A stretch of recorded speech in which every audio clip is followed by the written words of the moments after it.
Karen forces me to give my iPad to her son because my art is inappropriate. Here's what happened. Subscribe to Am I the Jerk on YouTube and hit the bell for notifications. I don't know if this belongs here, but I'm fuming and I just want to tell my story. First, let me give some basic context to things. I'm a female and I just turned 18 and I'm new to Reddit. I live with my adoptive parents and they are the sweetest people you'll ever know. For my birthday, my granddad got me an iPad, an Apple Pen, and a drawing app I'd been asking for. I love doing digital art and was definitely ecstatic when I got it. My mom was so excited for me and took me shopping to get a case and stickers to decorate it with. The friend in question, I'll just call A, is the nicest person I've ever met. She's my closest friend and I don't blame her for what happened. I'd gladly take a bullet for her any day. A is also 18. The person who I can't despise is her witch of a mother. I'll call her Karen because why not? Karen is 38. The son she wanted me to give my iPad to, I'll just call B. B is 10 years old. Karen is a single mom and has made it the base of her personality. She runs a failing mommy blog and used to post parenting videos. Oddly, she believes in vaccination and doesn't think the earth is flat. She's still a very spiritual person and believes heavily in karma and creativity. She homeschools B and doesn't teach him how to read or write, just teaches him about karma and things of that nature. With that random word vomit out of the way, let's get to the story. Yesterday, Karen came over to drop off A so we could hang out and have a girls' day. My mom invited Karen in for coffee and let B have control of the TV remote. I immediately showed A my tablet and we both started acting like idiots and talking about color palettes. B didn't seem to care, but I caught Karen looking at us weirdly from the kitchen. I ignored it because I figured she was just watching B. A few hours went past and it started to rain. It wasn't just a drizzle, it was a downpour, and there would be no way Karen could drive home safe. Mom told Karen that she and B could stay in the guest bedroom and A and I can sleep in my dad's game room. It has a pull-out couch facing the TV, so we're fine. B whined that he wanted to see the game room, but my dad has a rule that no one under 16 is allowed in, as he has some scary games and concept art littered around. Karen protested lightly, but my mom shut her down and she dropped it. B had a full meltdown, so me and A went to draw in the crafting room, or basement. I decided to show A some of my more scary drawings and pulled up a picture of a werewolf I had drawn. It wasn't gory or bloody, but it was scary, and I didn't want to have it pulled up in case my mom saw. A and I love scary things, so we decided to make a piece together. We put on a 5-minute timer and each took turns drawing. When we were done, we had drawn a vampire biting into a girl's neck. We made it a bit scary and drew the vampire clawing at her arm. We printed the picture and hung it up so we could decide a color palette, but in the middle of selecting paints, we heard the door open. We unlocked it, but it was one of those crappy hook locks, so all it took was a few shakes. B came down the stairs and at first he didn't notice the printed paper. A told him to leave, but he ignored her and went to try and grab my mother's colored pencils. We stopped him, and while we were dragging him towards the stairs, he saw the picture hanging on the chalkboard. I didn't know something so small could make a sound so loud. He screamed his lungs out and bit A's hand so she would let him go. He bolted up the stairs and I took A to the sink to wash her hand. We had a sink installed so we could wash paintbrushes. Within seconds, Karen was down the stairs and I heard my mom trying to calm down B upstairs. The following is the conversation. I'm going to leave out the swear words so I don't get in trouble. So if there's any weird baby talk, just know the conversation wasn't as nice as I made it out to be. Karen: what the heck did you do to my son? A: we didn't do anything. Me: he came down here so we tried to make him go upstairs and he flipping bit A's hand. Karen: no, what did you show him? At this point, we didn't even know that B had seen the drawing. Me: what? We didn't show him anything. He just came down here and started screaming when we moved him. Karen: don't you flipping lie to me, you little ducker. He told me he saw you drawing a murder. A figured out what she meant before I did. I know, I'm stupid. A: you mean the collab? It's not a murder, it's a vampire. I looked over at the corkboard, finally catching on, and Karen ran over when she saw me looking. She ripped the paper off the tacks we had used to put it up and gave this really dramatic gasp. She put a hand over her mouth and her eyes got wide. She looked ridiculous. Karen: does your mother know what kind of filth you've been drawing? I was dumbfounded, so I just answered honestly. Me: yeah? Karen looked even more offended and noticed my iPad on the table. Karen: if you're gonna be drawing such inappropriate filth, you don't deserve this. This maniac picked up my tablet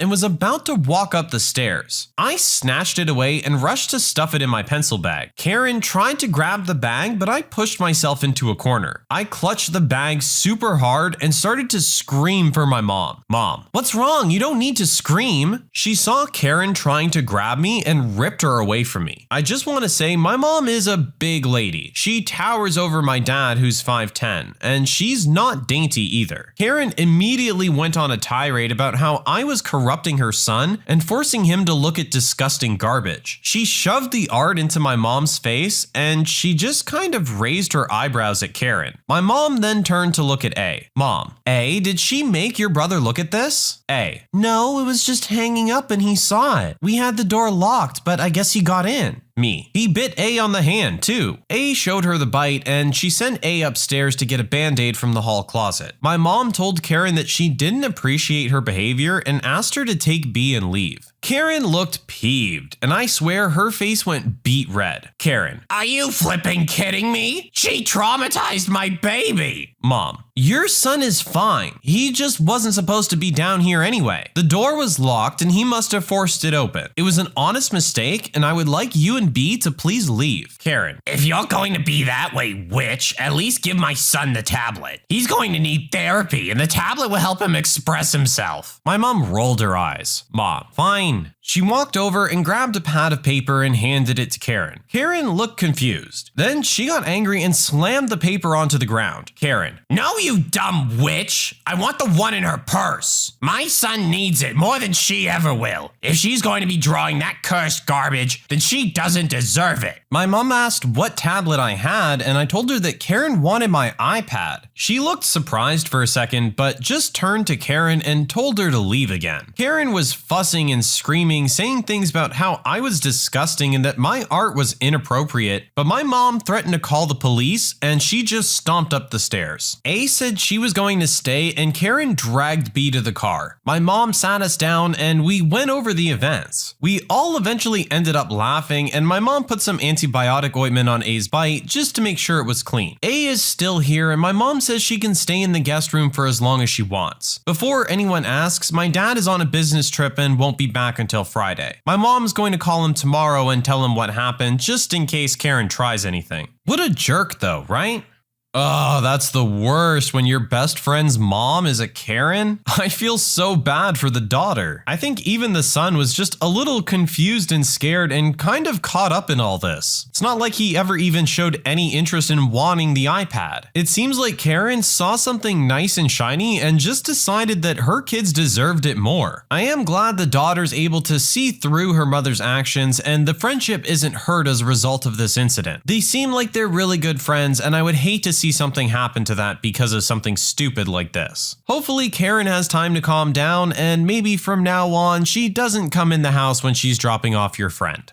My grandma maliciously complied with her husband's request for over 50 years, much to his displeasure. So this is my grandmother's story. My family has been telling the tale for decades. Grandpa himself told it to his daughter's fiance as a lesson in not underestimating his new bride. Grandma told it slightly differently to my mom when she and my father were engaged. This is somewhere between the two versions. It's a lesson in be careful what you wish for as you just might get it. Personally, I've always thought that it was hilarious. My grandparents were very old school. Grandpa got a job working for John Deere as a teen and worked his way up the ladder to foreman, then manager. Grandma was a typical housewife in the 1950s and was held to typical housewife standards. She was to cook and clean and be prepared to entertain Grandpa's business associates at a moment's notice. It was her job to make sure the children were taken care of and never got in her husband's way. She was expected to have dinner on the table at 5:30 sharp when he got home from work. Her house and herself were to be impeccably kept at all times, etc. They were progressive and well off enough that Grandma had her own car. She was expected to use it to run the household errands and take the 4 kids to appointments and such. It was important that her husband not be bothered with such things. The household and family were her responsibility. He had a job. Well, one day, Grandpa arrived home from work, and not only was dinner not on the table, but Grandma wasn't even there. The kids, teens at the time, hadn't been fed. Their homework was still on the kitchen table, there were unwashed dishes in the sink, and a dozen other little chores hadn't been done yet. Most importantly, Grandpa was inconvenienced. He'd been home just long enough to let his frustration stew into anger when Grandma's car pulled into the drive. He began shouting at her before she'd even the chance to set down her purse or take off her jacket. He ranted about all the things she hadn't done because she was out running around when she should have been home, taking care of the house and making his dinner. He worked very hard all day to provide for his family. Was it too much to ask for a hot dinner when he got home? She had a very good reason for not being home, but he never let her tell it, accepting no excuses. But she was a good wife. So she intended to let him vent for a while, then she would serve him supper and explain what had gone wrong. Then Grandpa screwed up. As sometimes happens when we speak in anger, he began to blame the wrong thing for his irritation. He began to blame the car and her access to it. He said something to the effect of, "You don't have any business out driving around anyway. You should be home. I should never have let you start driving in the first place. Women shouldn't drive." "You don't want me to drive?" Grandma asked calmly, retrieving her keys from her purse. "Fine, then I won't drive ever again." And she set those car keys on the counter, put her things away, and served dinner. And bless her heart, Grandma stuck with that declaration no matter how much more difficult it made life. Grandpa had to take afternoons off in the middle of the week when a teacher scheduled a meeting. He didn't get a moment's peace on the weekends between grocery trips and taking the kids to activities or doctor appointments or for haircuts or clothes. He had to drive Grandma to every Saturday salon appointment. Previously, Grandma had taken herself and the kids to church, letting him sleep. Now he had to wake up early on Sundays to take them all himself. Grandpa was nearly as stubborn as his wife. He held out, expecting her to apologize and ask for her keys back. She never did. Instead, she simply rearranged the household schedule so that he could handle all the driving. Months later, after never getting a single weekend to relax, after having dinner pushed back nearly every day because he had to drive someone someplace, he finally gave in and apologized. He tried to tell her that he was wrong and that she should start driving again. He tried to tell her that he now appreciated all she did to make his life easier. He all but begged her to take those keys. I suspect that Grandma had always disliked driving because she never did take back those keys. Nothing Grandpa said or did could convince her to get back behind the wheel. He'd said she had no business driving a car, and she was going to hold him to that declaration, no matter what. For over 50 years, until the day she died, Grandma never drove a car again for any reason. Not after the kids graduated and moved out, not after Grandpa retired, even after Grandpa's death in the 80s, still she refused because my husband said that women shouldn't drive.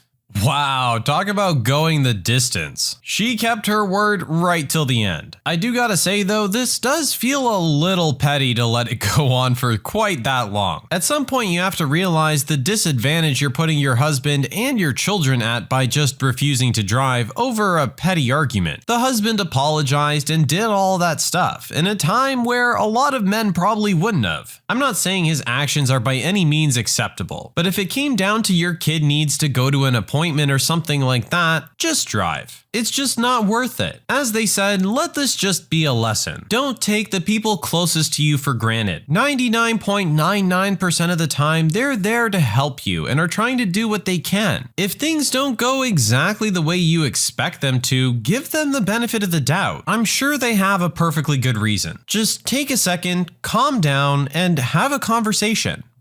I had the opportunity to mess up some girl's life, but I said no. Old story, but in 2007, I was involved in a traffic accident on a ramp in Baltimore. Traffic went from the speed limit 55 miles per hour to a dead stop around the curve of the exit in a space of about 500 feet, and it had just started raining. I and my Honda Accord managed to stop literal inches from the person in front of me's bumper. I had enough time to heave half a sigh of relief before I was rear-ended so hard that the can of tea in my waist-level console cup holder wound up splattered all over the windshield. I get out of the car and the person who hit me is literally crying blood. She's driving a Saturn that is at least a decade old, and the ancient airbag broke her nose and blacked both of her eyes. She's also crying for real, because this is her only transportation. I go, crap, grab an umbrella out of my now weirdly shaped back seat and hold it over her while she sobs, explaining her brakes had been locking up lately and she was literally on her way to the mechanics, and tries to text her boyfriend to pick her up. She's crying so hard that she drops her phone twice. And then a cop shows up. Baltimore cops are jerks. So he writes this girl a ticket about failure to control speed to avoid an accident and reckless endangerment and half a dozen other bullcrap things, to where the ticket would literally cost more than a new car, and she can have her license revoked and or jail time. She's hysterical. I talk to her and reassure her it's not her fault, and manage to swap insurance info. Fast forward 2 months. I had mild whiplash, but I'm healed up and mostly good regarding the accident. Have a new car and everything. I get a notice in the mail that I'm requested to be a witness for this poor girl's trial for her ticket. Don't have to show, but it'd be nice. No way I'm gonna let that cop roast her. I was asked, so I'm taking a day off work to show up. I turn up in court dressed in my civil servant best. Was working for the state government at the time, so however staid you might imagine, multiply it by 3. And even toss on some makeup to impress the judge. I wait 3 hours for her hearing because no way am I gonna accidentally be late. The cop goes first, making up a bunch of bullcrap about how recklessly she was driving to have hit me in an accident he was probably 10 miles away from witnessing from his response time. Then the judge calls me and I stand up. Cop looks like this weird combo of surprised Pikachu and peeved, like he didn't expect me to show. Poor girl was already crying and starts crying more. So I get to the stand, get sworn in, and tell the truth, the whole truth, and nothing but the truth. So I say that we were going exactly the speed limit. I know because I checked my speedometer in surprise that there wasn't more traffic. I say that she was following a proper distance behind me because I checked my rear view mirror and she was a ways off. I say that it had just started raining after a dry week, so the road was greasy as heck, and I knew that because I'd almost slid into the car in front of me, only saved by my car's ABS. I say that her wheels had locked because I'd heard the screech and seen the skid marks, and that she definitely wasn't at fault because she was on her way to get her car's ABS fixed. And I mentioned that the cop didn't show up until 20 minutes later. I know this sounds like an "and everyone clapped" moment, but the judge did thank me for doing my civic duty and turning up, and I got a quick hug from the poor girl after the judge dismissed her charges. Anyway, Baltimore cops are jerks, and if you can turn up in court to fight a traffic ticket, even someone else's, you should do so.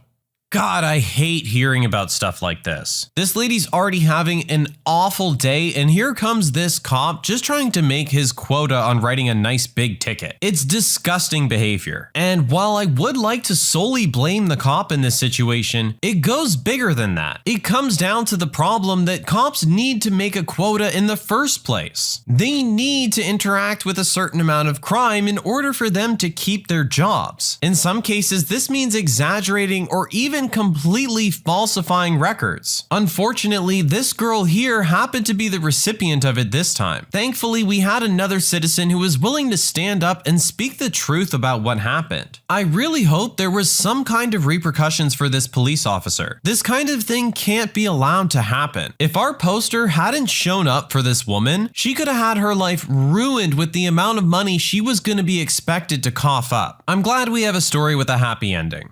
Apparently, I was expected to pay for everyone's meal at New Year's Eve dinner, so I just quietly left. I, a 32-year-old female, recently inherited a good amount of money from my mom. I keep the money in a separate account as I still haven't decided what to do with it, and I didn't want it to go to waste. I noticed my husband constantly bringing up the inheritance money and making countless suggestions as to how I should spend it. Another thing is that he expects me to pay for nearly everything the past couple of weeks. For New Year's Eve, my husband and I meet up with his family at a restaurant to celebrate. It was going fine until I found out I was expected to pay for everyone at the table. My husband's mom joked about paying for our dinner out of my inheritance pocket, which made me livid, but I showed no reaction, just silently paid for my own food and drinks, then got up and made my way out of the restaurant. They were shouting after me like a crowd and my husband trying to get me to come back, but I drove home. He got back at 3 a.m. yelling at me, saying I was pathetic to get up and walk out on him and his family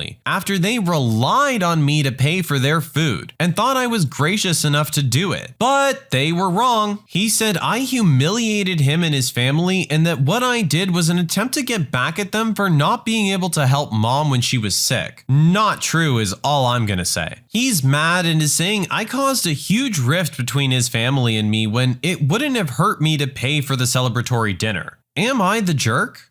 What? No, not at all. What the heck is this? What makes these people think they have any kind of entitlement to your inheritance money? I don't care if it's just dinner. Everyone still pays for their own way in this world. If you offered to pay, that would be one thing, but that's not the case. Apparently, the whole family just showed up expecting that you would cover everything. I really hate hearing about stories like this. It's sad how money has this effect on people and can cause these rifts in family, but our original poster did the right thing here, I think. Hopefully, once everything settles down a little bit, they can get back to normal and maybe enjoy a nice dinner, where everyone pays for themselves. When you subscribe, make sure to hit the bell to turn on notifications. Put the playlist on in the background to finish listening to all the stories, linked at the top of the description. And if you like Am I the Jerk, give Am I the Genius a shot, linked in the description as well. Either way, thanks a lot for watching, and we'll see you guys next time.